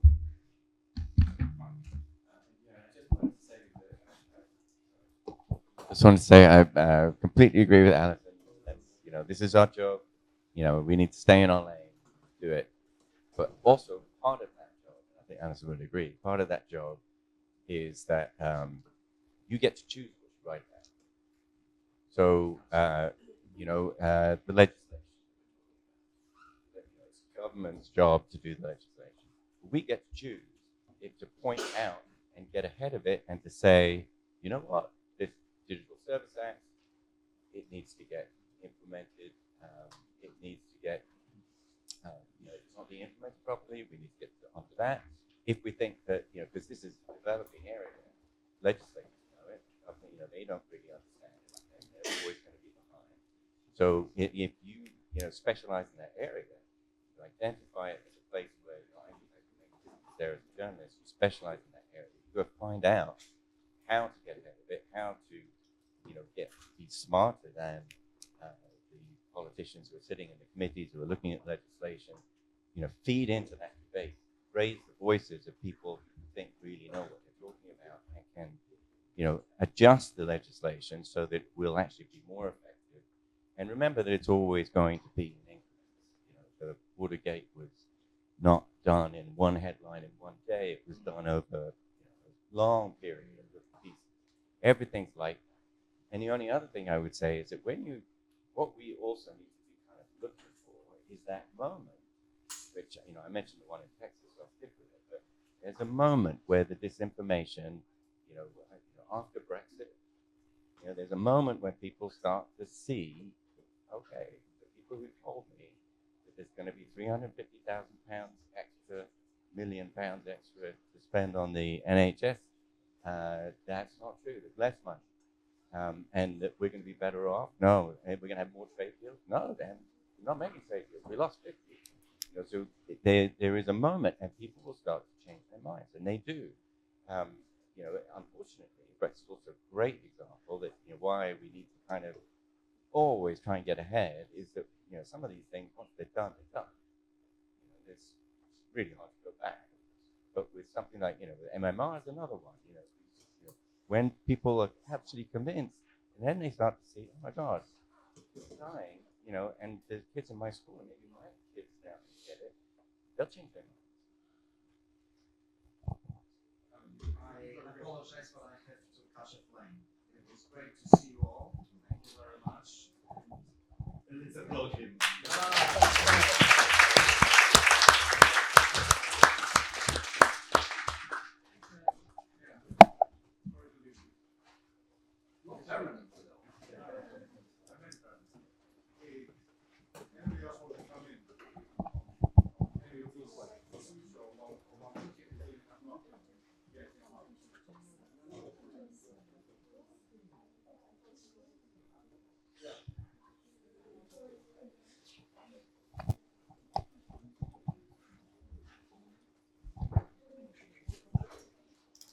Hello, can you hear me?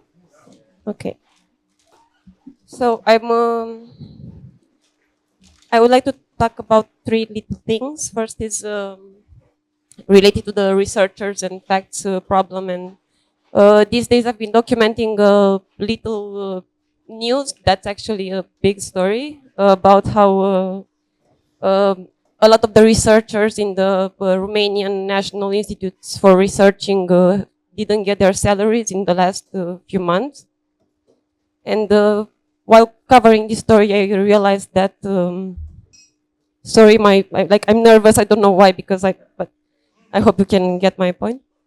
Yeah, I've been discovering that has been going on since a very long time. A lot of the directors are put there for political reasons to be easier to control.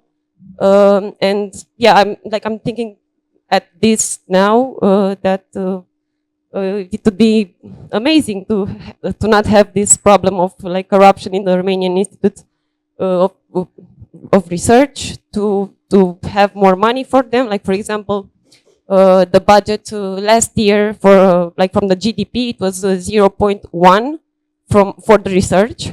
This year is 0.11 from the GDP, and of course that's a joke of money to be able to do proper research. And of course they don't have money for good PR. They don't have money to show their face to the people who should, I don't know, trust them. Second point, I think a lot of the people who are victims of misinformation, fake news, maybe they will need to see a researcher to understand how a researcher is working, or I'm thinking of this, I don't know, when we say the researchers at Cambridge, at Oxford, people don't have a face for them. I think a lot of us need to have stories, like personal stories. Okay, how did that person become a researcher? How do they work? Or I don't know, maybe this could be a solution to make their work a bit more trustable for those who are very, very skeptical.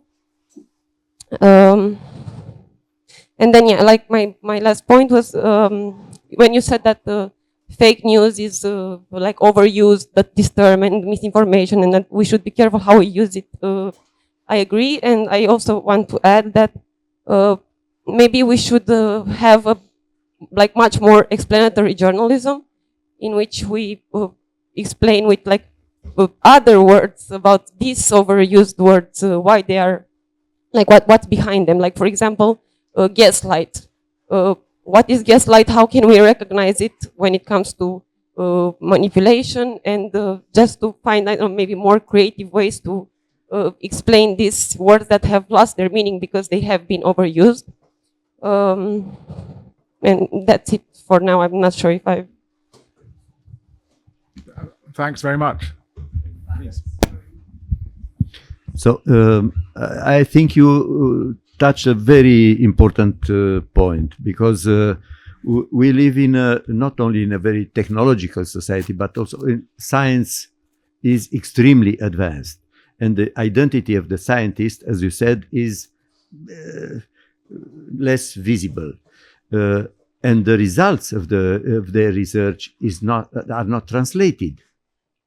So the PR for science is missing quasi totally. We have a journal, Science, which helps, and few small niche products promoting science. But the idea that science produces things which are real, and it's the closest to facts journalism, science, is missing. And this creates a huge territory for charlatans. I'm quoting Carl Sagan, an important astronomist, died 20 years ago, and he anticipated the fate of USA falling in the hands of a charlatan, which is happening under our eyes. You said he recommended to treat with bleak COVID with bleak. So he's And some people can believe this. The solution might be a journalist intervention, but this still is a kind of niche journalism. The key answer is in school. The school should train the future adults to learn skepticism, not believe any phantasmagoric answer to real life events, but to go to the most confirmed answers which are in the huge domain of science. So skepticism is impersonalized by myself because my name is Thomas.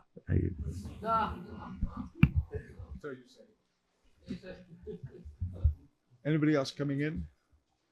Yes, please. Nikolai.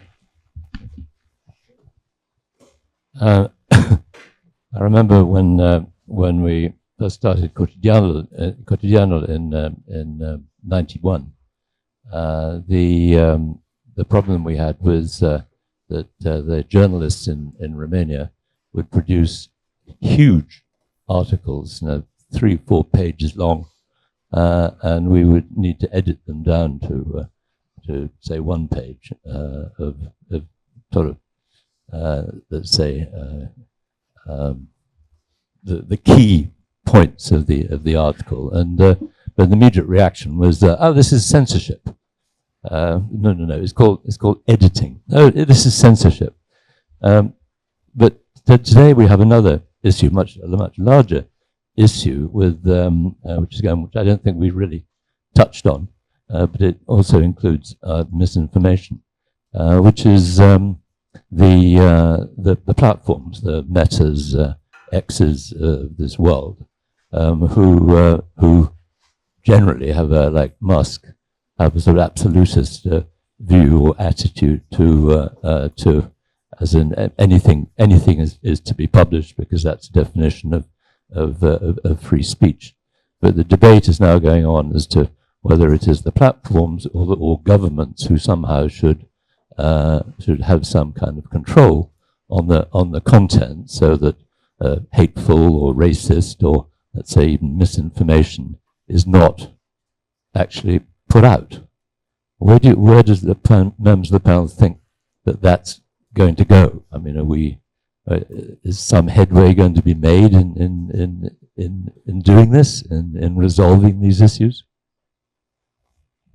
Who wants to come back on that? Yeah. I guess I would just quote Mircea here, that the necessity of skepticism, and I think young people today are much more aware of the manipulation of how information is being weaponized, and the fact that young people are, such consumers of TikTok, social media, X, whatever. I think we are, as I think other people have mentioned here, we are in a sort of transition period. We are in a very fragile transition period because of the sheer quantity, as Victor said, of the information. And I think future generation, I'm quite optimistic in response to, what's going to happen next. I think people are more aware of how information from all sources, official sources and alternative sources, is being weaponized. And I think we're becoming a much more information aware society. So yeah, that's my brief answer. I think people, and it should be taught in schools, skepticism should be taught in schools. But I think anyway, even if it's not taught in schools, and our schools are breaking down anyway, people are aware because they're exposed to so many alternative views now. What do we trust? We talk to one another, we stick together, we try and check the facts. We look to established media, we may look to alternative media, but we're all working in a very difficult environment, and I think we are learning in that. Thanks. Ovidio, you might want to come in. You were supposed to be on the panel, in fact, and maybe you had too much. You had too much gelato last night. The chair is here for you. Thank you. Well, I've been carefully listening, and I think I'll be a little bit like the rabbi. You're all right, but well, to some extent, I think. Let me break some piece of news for you. At some point, sometime at the beginning of next year, at most, we will have this European Media Freedom Act, which it's like a regulation like the GDPR, so we'll have to enforce right away. And one of the key things that this EMFA will state is that the platforms will be forced to allow you to build an account on an ID.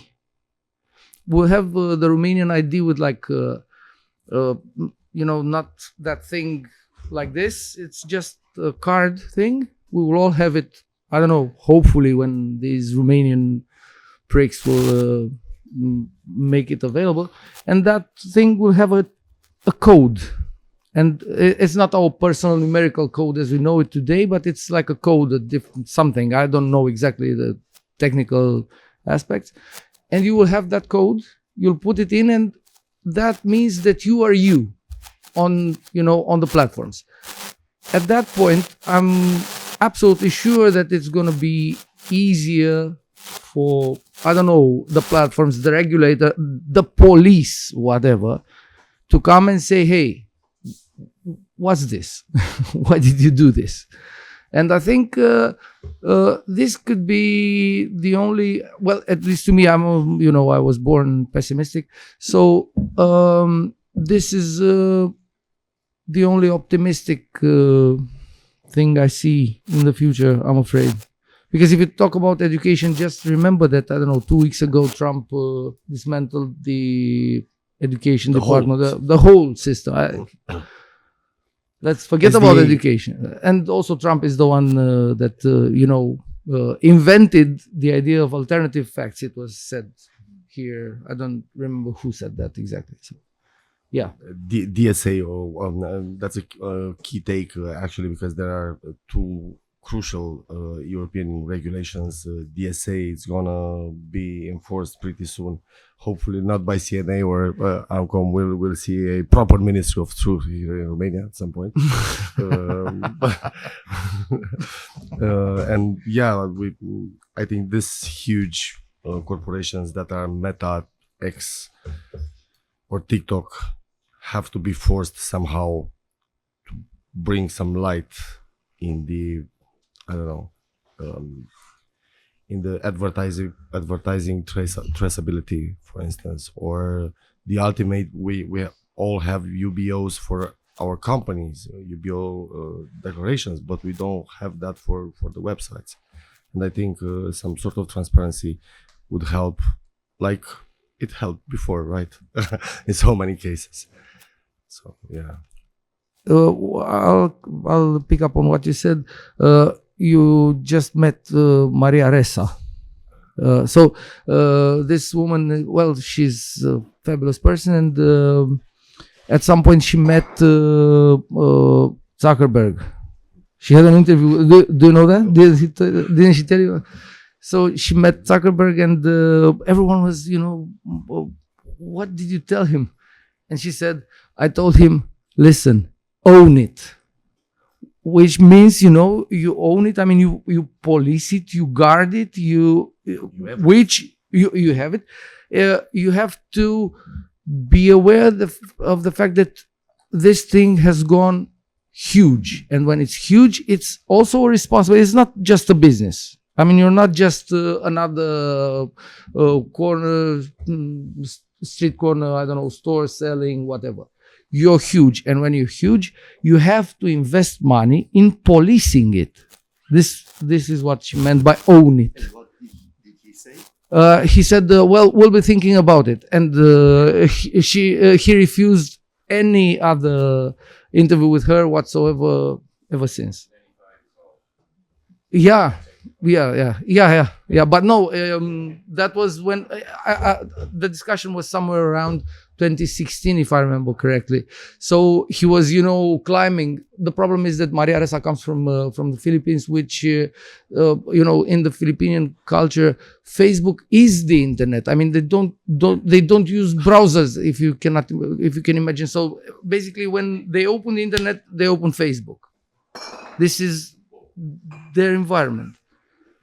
And this is why she was, amazed of this guy's, stupidity, because he could not believe that his Facebook is that big in her country. And this is why she, eventually ended up saying, own it. Because it was like a, national security issue for them in the Philippines.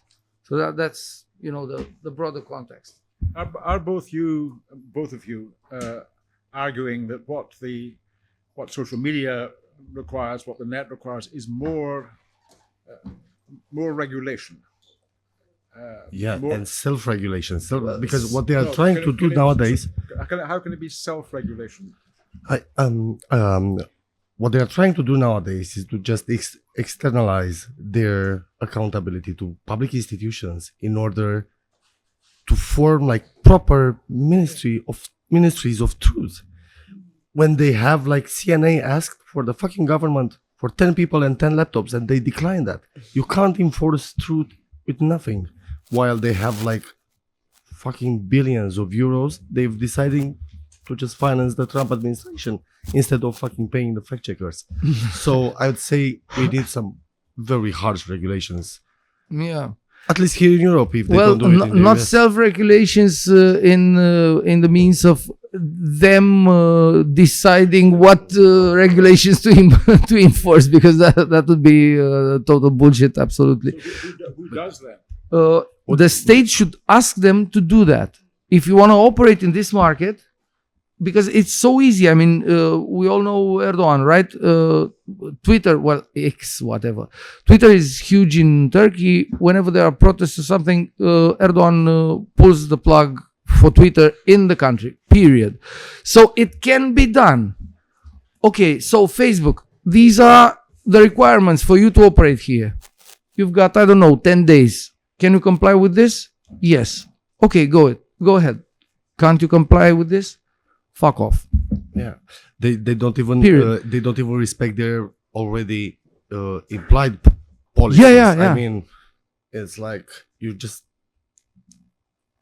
can't get free such a monster out there and like just enjoy making money out of it. Like and this EMFA is really smart because it's not made and also not overseen by the Romanian authorities. I mean, this CNA where Mircea is can now be, let's say, decent. Well, he's here, so I cannot say anything worse than decent. But on the other hand, we don't know who's going to be in that, construction 3 years later or 5 years later or whatever. And I wouldn't be so happy with an institution, or maybe even the parliament. We have 3 out of 10 people in the parliament now coming from our sauce and pot. So imagine this. I think it says it all. So this EMFA forces them by the European rule to do things by themselves. And if they don't do it, it's so simple that even a dog can, understand that there's no compliance, so sanction them. It's so easy. Just to put some light on the dangers coming from the CNA activity. Potentially, as long as I'm there is no chance. But so there are two levels of intervention of the council. One defined by the as concerning the activities on the platforms. Yes, I'm not speaking about TV. Yeah. The platforms are obliged by the EU Commission to build their own norms to regulate the content. And they are obliged to use their own norms. So this is a kind of, we are not obliging you to do this because we are defending freedom of speech, but we are obliging you to internalize our norms and to use them, which is okay because the responsibility is huge. We have examples in recent history about what meant for a country to not to have a Facebook without moderation. Myanmar is the example. The fake news, including hate about a minority, produced a huge genocide against this minority. Well, so in USA, they didn't have the Holocaust. Europe had this experience. And this is why the regulations in Europe are more important than, as compared to the United States. So this is why the Americans owning these platforms are not very happy with these regulations, but they have to obey to use them. CNA functions like a special common consumer. So we are not common consumers, but special consumers. We can report. Our button is bigger. So when we report, the effect is immediate and they immediately apply the regulation, check what we are saying. We consider this as being incitement to violence. And they have to check, and the information we reported in the quickest mode disappeared in 4 hours and 40 minutes, starting with the moment we received the reporting. Apart this, there are users in Romania that produce contents, editorial contents, like a television.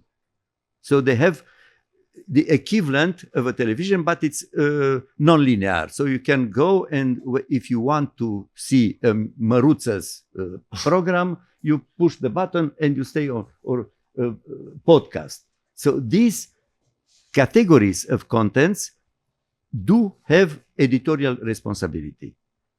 And they have to obey the audiovisual code, the Romanian audiovisual code, where it says you have to check the information to produce. So, and they can be fined directly by us. So these are two. We eliminate contents which are breaking the law, like incitement to hate, to violence, children pornography, and terrorism. And these are, and the contents are eliminated independently who produced these contents. And apart this, the Romanian users uploading their information on the platforms have to obey the Romanian regulation, which functioned for 30 years on TVs, and nobody can say that we censored the TVs or the radios. Yes, it was. Actually, you did. That's, please. And that's something about. Is it okay? Thank you. Something about the reporting posts on Facebook or comments or whatever. In the past, let's say 2 years or so, I reported a lot of hate speech and stuff like that. And it worked on Facebook, on the official Facebook channel. And it worked? 2 years ago, it worked. It came back, and after 3 weeks, maybe a month. And after that, yes, we analyzed the content, and it was eliminated. Now what I experience is absolute zero reaction. I recently reported a comment, very anti-Semitic speech. I was terrified, and I reported it. And in one day, I got the response from Facebook, there is absolutely nothing wrong.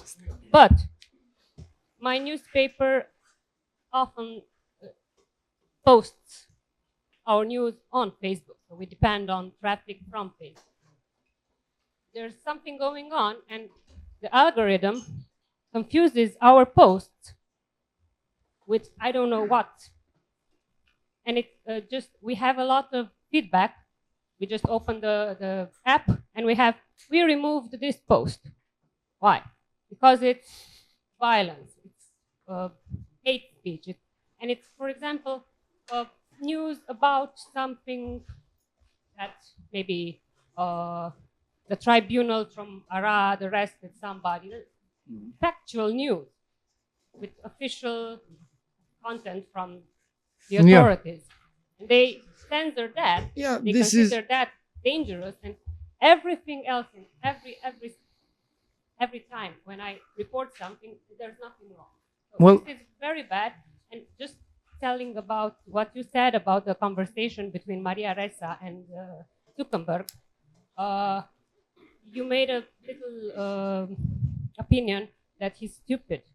No, I read that she realized later when she started to see that every time she tried to warn him about the dangers, she had the conclusion that no, he was not stupid or blind. Of course. He understood very well what's happening, but again, everything is about business and money, so the stakes for him are much higher, and it's very important for him to have the money. Of course, everything's doesn't about have money. this responsibility, and he really doesn't care. No, sorry, it was my personal license about this guy being stupid. His poker face. You cannot say if he's stupid or he's angry or he's sad or he's happy, because you've seen him, right? So it's just an android. Like he's not a real person. I think.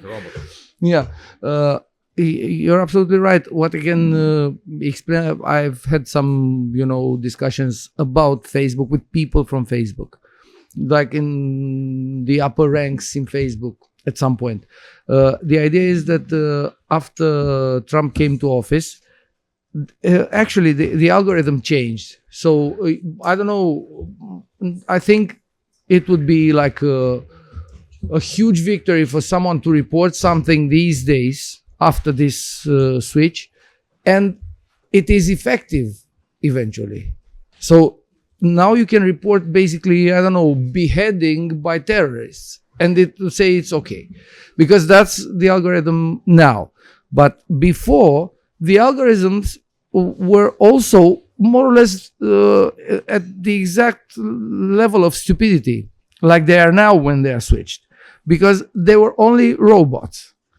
So the problem with the money in this discussion we have about Facebook and policing is that they don't want to invest in people actually overseeing the reports. Hey, we have this content, please look at it.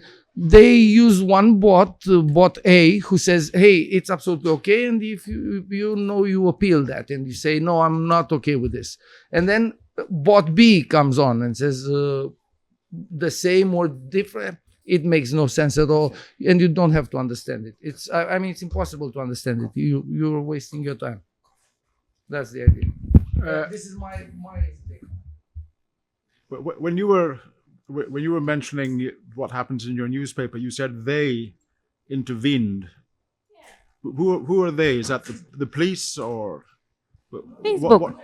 So I opened the app, and the first thing, I have a notice from Facebook that tells me your post has been eliminated. All right. But you don't know what criteria they're using. What criteria? No, and I solicitate a review that I contest their method, and nothing happens. And this is now happening routinely. In the last month, almost daily, one post. I don't know which one. You don't even see which one it is. Really, it's just a message that we deleted your post. Which post? I don't know. I have to just check. There's no way of checking which post it is. I have to manually check, but they don't tell me. They don't give me a link. They don't give me an explanation why. Just that it's harmful. This can't simply be your newspaper. It must be generally probably done. But this is kind of new. So, but I find it ironic that our posts are considered dangerous, and the hate speech, really very aggressive hate speech, that's okay, not a problem. We're coming to the end now. It's almost lunchtime. The last session after lunch is on war reporting, so please come to that. Is there anything? It's lunchtime. Is there anything else that you wish to bring up before we break up? Any other questions that you think have not been answered that are urgent? If not, we go to lunch. Yeah, after the war thing then.